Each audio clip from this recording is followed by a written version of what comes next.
오늘 우리 K증시는 장 초반 저가 매수세를 등에 업고 반등 시도에 의욕적으로 나섰지만 얼마 못 가서 삼성전자가 다시 7만 전대로 꺾이면서 코스피 전체의 매수세가 힘을 잃어버렸고요. 그 와중에 또 테슬라가 오늘 새벽 이틀 연속 급락 나오면서 우리 K자동차부터 2차 전지 업종까지 멱살 잡고 끌어내렸습니다.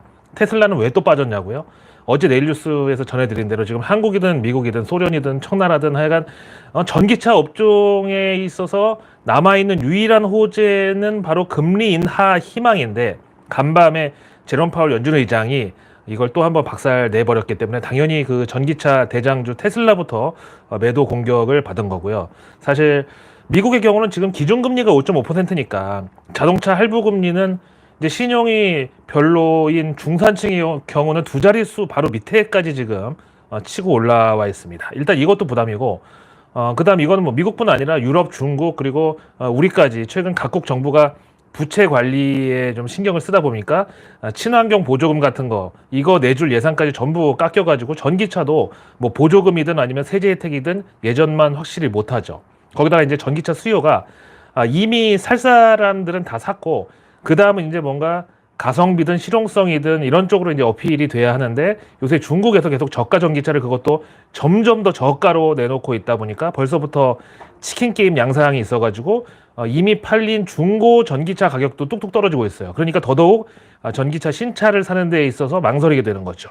하여튼 2차 전지주들 가운데서도 우리 개인 투자자들 비중이 가장 큰 에코프로 BM은 코스피 이전 상장이라는 호재가 이제는 또 악재로 동갑하면서, 야, 이대로 만약에 코스피라는 큰 물에 가서 놀다가는 잘못하면 더 세게 하락에 얻어맞을 수도 있겠다, 이런 공포 때문에 오늘 또 내렸고, 그 다음 어제에 이어서 금양은 이틀째 급락 나오면서 아까 장 초반 9만 원도 무너지기 직전까지 내몰렸습니다. 하여간 어제 영상에서 제가 금양에 대해서 좀 부정적으로 말했다고 여지없이 또 악플과 싫어요 폭탄이 몰렸더라고요. 근데 이런 저와 동병상련의 노인분이 또 한 번 등장하셔가지고 더 이상 나는 외롭지 않구나, 그래서 소개해드리면은, 금양이 지난 그 인터배터리 행사에서 세계 최초 무전구체 배터리라고 공개했던 원통형 469 배터리, 이거를 이제 내년 8월부터 본격 양산에 돌입한다는 목표를 또 야심차게 밝혔잖아요. 근데 늘 말씀드리지만 배터리의 경우 반도체랑 마찬가지로 수율이 중요하잖아요. 당장 뭐 인터배터리 출품해가지고 LED 전구따마 키는 거 정도, 뭐 그 정도 시연은 뭐 세운상가에 있는 사장님들이나 용팔이 형님들도 충분히 뭐 마음만 먹으면 가능한 영역일 것 같고, 그래서 지금 금양에 대해서 용기를 내서 검증에 나선 분이 있는데 바로 서정대 스마트 자동차학과 박철환 교수님이란 분. 뭐 본인이 언론 인터뷰에 자신 있게 나서서 발표를 한 거니까 저도 실명까지 이제 공개를 하는데, 하여간 이분이 왜 저랑 동병상련이냐 하면은, 최근 인터뷰에서 금양 측이 그 469 배터리 개발에 마침내 성공했다고 막 보도자료를 내고, 뭐 여러 해외 거래처에서 미팅 약속이 쇄도하고 있다는 진짜 그런 낯간지러운 표현까지 보도자료에 갖다 박았는데, 이 박철환 교수 팀이 자세히 봤더니 그 보도자료에 나왔던 배터리 용량하고 지난번 인터배터리에 출품돼가지고 시연까지 했던 그 배터리 용량 수치가 달랐다는 거예요. 그래서 아니, 금양은 앞으로도 수율하고 양산 능력 등에 있어서 입증해야 될 게 안 그래도 많은데, 이번에 진짜 기업의 미래가 달린 그 샘플 만들어가지고 최고로 완성도가 높은 걸 고르고 골라가지고 거기 인터배터리 행사장에 갖다 놓은 이걸 텐데, 이것조차가 원래 매뉴얼에 나온 거랑 셀 용량이 다르니 더더욱 의심스럽다, 이렇게 얘기를 했어요. 이분 지금 배터리 신도분들한테 너도 중국 스파이냐, 여의도 카르텔 돈 먹었냐, 너 같은 게 뭔 학생을 가르치냐, 때려쳐라 해간 그 학교 막 민원 넣는다고 하고 막 악플 달리고 완전 테러에 가까운 공격을 당하고 있습니다. 근데 이번 그 인터배터리 행사에 뭐 역대 최대 관람객이 몰렸다는 거는 뭐 우리가 다 언론 통해서 봤고, 원래 그런 행사는 이제 B2B가 보통 많거든요. 이런 그 생산 기업하고 바이어들하고 만나는 장을 이렇게 마련하는 건데, 거기 일반 고객들이 몰렸다는 거는 다 주식하는 사람들이야, 아니면 기존 금양 주주들이나. 근데 작년에 그 배터리 아저씨 막 바람이 불기 시작했을 때 그때 10만 명 왔다고 대박이라고 그랬었는데 올해 12만 명이 넘게 왔대요. 근데 그 자리에 이제 평소 지 유튜브 채널에서 막 금양 좋다고 찬양하던 인간들 나타나가지고 거기 관람객분들이랑 뭐 셀카도 찍고 뭐 별 셀럽놀이까지 하고 가관이었다는 거 아니야. 근데 그 인터배터리 행사에서 금양이 4695 배터리 공개한 날, 그날 금양 주가 12만 7천 원. 근데 오늘 이제 9만 원이야. 불과 한 달 만에 지금 20% 넘게 깨진 건데 앞으로 어떻게 될지 아무도 몰라요. 특히 기존 주주분들 중에서 인터배터리 보고서 야 이제 살았다 이제 비단길 같은 앞날 꽃길만 펼쳐졌다 하고 그때 신용미수로 만약에 물 탔다 이거 지금 이제 좌불안석이지 뭐. 저는 진짜 올해 우리 경기 침체 오면은 배터리 2차 전지주 작년에 그 과도한 버블 때문에 소비가 망가질 수 있다고 이렇게까지 보고 있어요. 그렇게 지금 이게 2차 전지 주주분들, 배터리 신도분들 말고 진짜 우리 대한민국 경제하고 이제 소비까지 달려있는 큰 문제란 말이야, 이게. 거기다 이제 여의도 증권가에서는 금양 사업 보고서에 나온 내용을 착안하면은 국내 공장 건설에 6,100억, 그리고 2025년 7월까지 설비 투자 5,300억 원, 이렇게 이제 집행하려면 내년 말까지 총 1조 1,400억 원의 투자금이 필요한데, 지난 회계감사 보고서상 금양의 현금성 자산은 563억에 불과하다. 거기다가, 그럼 지금 현재 돈을 잘 벌고 있어서 그걸로 투자금 되면 되지 않냐라고 보기에는 작년에만 순손실 604억 원 나왔고, 유동부채가 유동자산보다 2,882억 더 많게 나왔어요. 자, 이래서 제가 욕을 먹을 때 먹더라도 정말 그 노아의 방주처럼 마지막 한 분이라도 더 구하려고 지금 영상에서 이러고 있는 거예요. 지금까지 금양 주가를 한번 쭉 보세요. 가깝게는 지난 인터배터리 그 행사뿐만 아니라 주가 한 번씩 점프할 때 어떤 재료들이 그때 나왔는지. 일단 작년에 그 118조 가치의 매장량이 있는 리튬 광산을 단돈 800억에 지분 취득했다고 홍보를 했죠. 근데 보니까 거기 현재 순자산 마이너스 200억에 재무제표상 광업권이 없어. 그 다음 부산 기장공장 뭐 1조 규모 짓는다고 테이프 끊고 뭐 행사 거창하게 막 그 열고 막 언론 보도 나오고 막 했는데, 지나고 나서 보니까 공사비 지급 때문에 착공을 5월로 연기했다. 그 다음에 또 CB 그 전환사채 한도를 기존 4천억에서 10조로 올린다고 이사회에 결의해가지고 공식까지 나왔는데, 결국 전환사채 발행은 하지도 않고 오너 개인 회사에서 금양 주식 판돈을 다시 금양의 차입금으로 받아들였죠. 그 다음 미국에 또 ADR 발행한다고, 이게 뭐 나스닥 상장이나 마찬가지라고 또 막 약 팔고 난리치고, 주관사로 그 모든 사람이 모를 리 없는 JP 모간까지 선정을 했다고 또 공시하고 그랬는데, 그것도 또 연기됐어. 그러면서 핑계라고 된 게 금감원 허가사항인지 몰랐대, 그 ADR 발행이. 참나. 그 다음에 지난 회계감사 보고서 제출 지연, 그때 여기 금양 회계 담당 법인이 무려 국내 탑3 안에 드는 3일 회계법인인데, 몽골 자회사 그 광산에서 몽골어로 된 자료를 보내가지고 그걸 번역하는데 시간이 많이 걸려서 제출 지연됐다고 하질 않나, 참.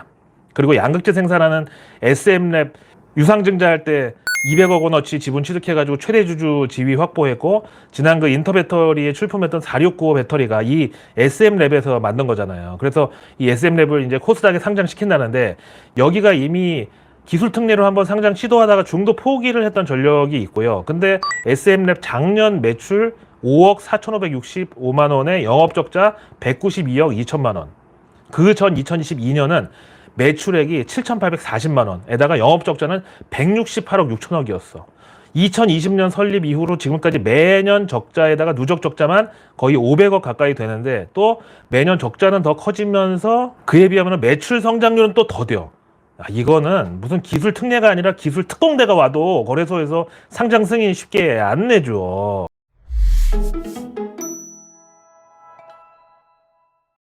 러나 반갑습니다. 연일 계속되는 외국인 기관 랑데뷰 매도세에 이걸 다 받아 먹고 있는 개미들만 또 배가 터지기 일보 직전인데요.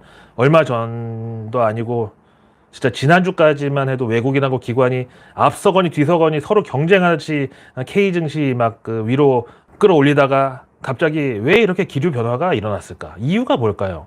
하여간 코로나 그 동학개미 운동 때처럼 잠깐 어떤 일시적인 투매나 아니면 거기에 따른 저가 매수를 활용하는 것 정도는 몰라도, 정말 장타로 외국인 기관 계속 팔아대는데 그걸 개인들이 전부 받아서 개인들끼리 개인들 손으로 잡아돌리다가 결국 박살났던 그런 학습 효과가 있으니까 이번에는 절대 같은 실수를 반복해서는 안 되겠습니다. 일단 오늘은 환율이 어제 1,400원 잠깐 찍었다가 이제 하루 만에 좀 되돌리기 반락이 나오면서 오늘 우리 K증시도 한숨 돌리긴 했는데, 당장 제롬 파월 연준 의장이 최근 경제 지표를 보면 인플레이션이 제자리 걸음이라서 대놓고 금리 인하에 대한 기대감 접어라. 지금은 그럴 때가 아니야 이렇게 착신 발언을 또 어젯밤에 해버렸기 때문에 여기에 대한 페드와치 반응만 봐도 이제 6월 금리 인하 가능성은 아예 그냥 소멸 직전이고 심지어 6월에 금리 인상을 할 가능성도 지금 올라오고 있어. 거기다가 또 신기한 거는 이 6월 금리 인하 가능성이 한 달 전만 해도 70%였다가 지금 절반 미만으로 확률이 줄어들었는데 뉴욕 증시는 또 정작 안 꺾이고 있어. 그냥 테슬라만 줄창 혼자 매맞고 있는 상황이에요.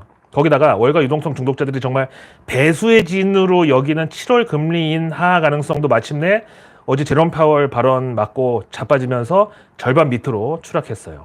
대신에 9월은 어쨌든 무조건 금리 인하 들어간다는 확률이 현재 절반을 넘게 차지하고는 있지만 이것도 당장 몰라. 오늘 밤이라도 뭐 또 이스라엘이 이란 지금 피말리기 작전 들어간 마당에 이번에는 예멘이든 시리아든 하여간 어디서 또 총소리 들렸다, 미사일 또 날라다녔다 하면 바로 국제유가 점프 나오고 그러면 이제 미국 인플레이션 안 그래도 지금 드라이빙 시즌인데 가솔린 가격 진짜 개같이 상승하면은 진짜 올해 금리 인하 확률 전체가 아예 사라져 버릴 수도 있기 때문에 계속 이런 불안 장세는 지속된다는 거죠. 그나마 미국이 지금 나스닥 지수가 저 정도나마 버텨주고 있으니까 우리도 이 정도지. 만약에 월가에서 본격적으로 대피 경보 발령되면은 그때는 코스피 뭐 2,500, 코스닥 800은 그냥 사상 누각으로 툭 치면 그냥 바스러질 정도의 그 정도로 지금 취약한 상태죠.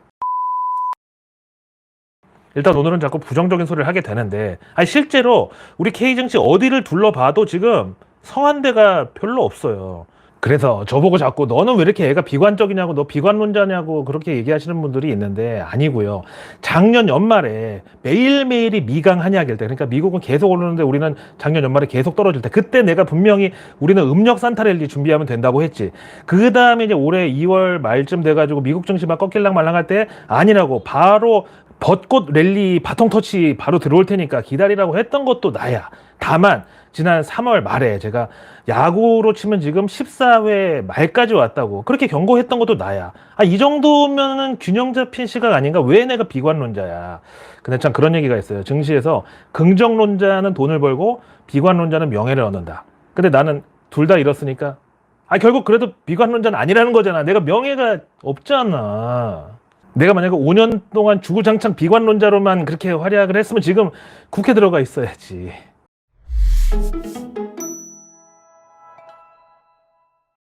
또 이제 그럼 나올 수밖에 없는 게 이마트. 어제 6만 원도 깨지고 59,500원 찍었다가 오늘은 뭐 기술적이든 뭐든 하여간 반등이 나오긴 했어요. 이게 한때 32만 원까지 갔던 주식인데 그 부회장님이 경영 일선에 나서기 시작하면서 하여간 하는 것마다 한 10개 중에 9개는 전부 다 헛스윙이었는데 그 중에서도 이제 한 번은 진짜 너무 크게 헛스윙을 해가지고 이게 야구 봤다 그냥 한 바퀴 돌아가지고 뒤로 내 뒤통수를 후려쳐버린 그게 바로 이베이 코리아 인수였어요.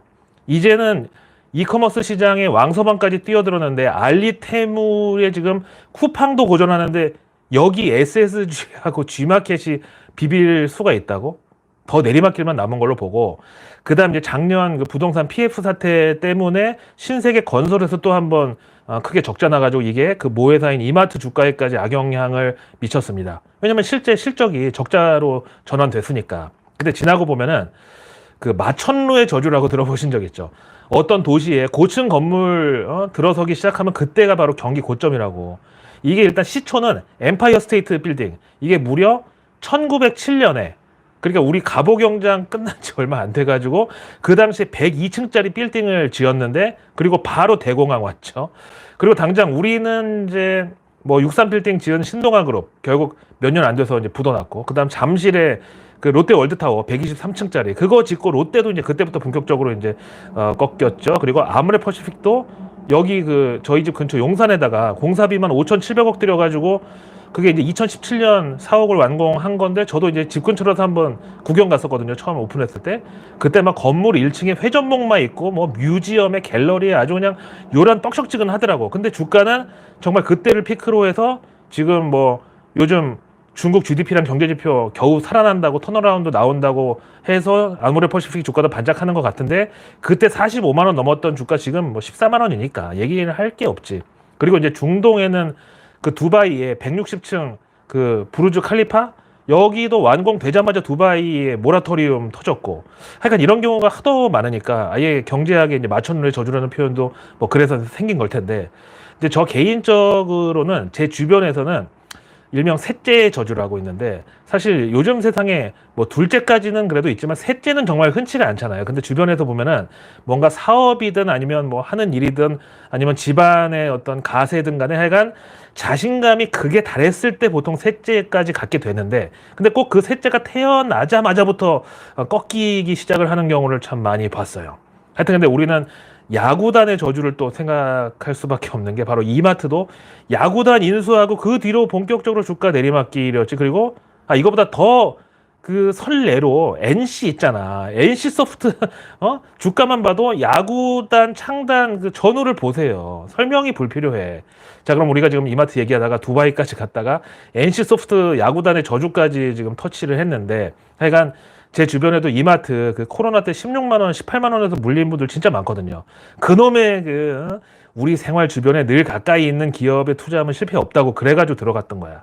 그럼 앞으로 이마트의 미래는 어떻게 될 것인가? 아무리 뭐 재벌 걱정이 세상에서 제일 쓸데없는 걱정이라고 하지만, 그 부회장님의 머릿속에는 지금 어떤 게 들어있나? 제가 한번 감히 추측을 해보건데, 분명히 이제 또 그 SK식, 카카오식 물적 분할로 전부 상장시키는 거, 이것 말고는 방법이 없어, 방법이.